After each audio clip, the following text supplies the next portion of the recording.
There's no place else really where you can find a whole bunch of other formalists to talk to and to get people to look at the poems and say, what needs to change or what's working well, where I might send it, what market might like this particular poem.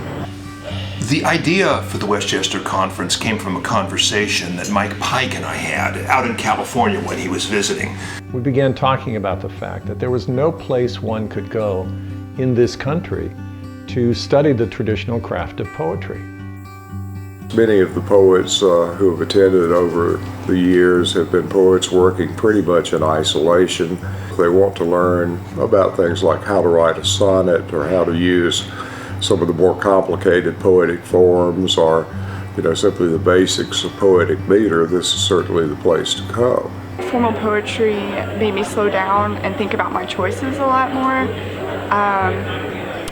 And that challenge produced just a lot better poetry than writing down the first thing that came to my mind.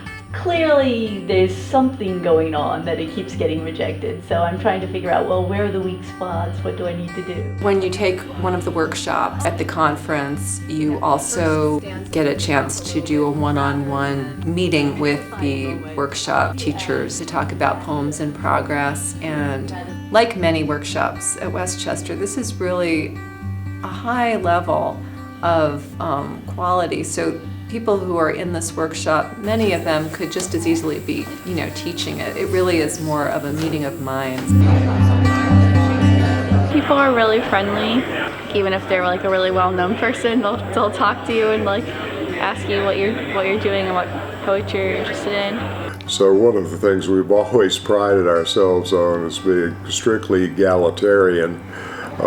You don't know who you're going to sit next to at lunch or dinner, but in most cases I hope it's someone you haven't talked with before, somebody who wants to talk about the conference or about just their individual poetry. I remember once we had a reporter coming here who had written about several writers' conferences, and he asked me what was different. And they were walking into the lunchroom, and I said, well, look around this room and tell me from the body language who the teachers are and who the students are.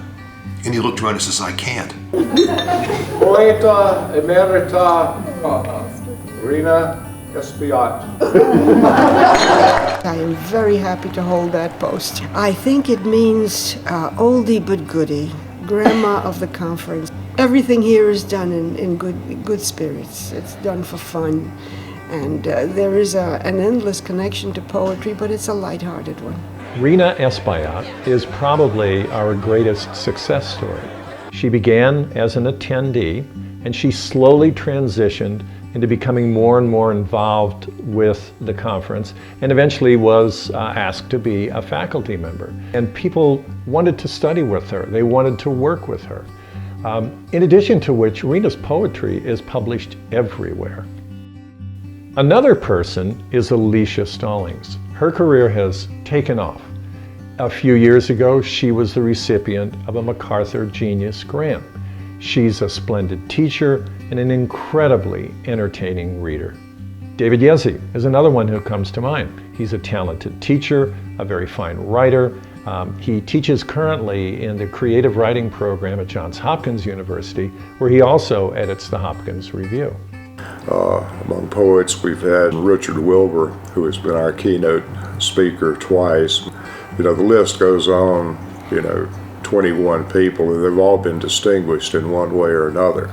I'm particularly proud that this year we got Sir Andrew Motion, former poet laureate of England, who is now living in the United States.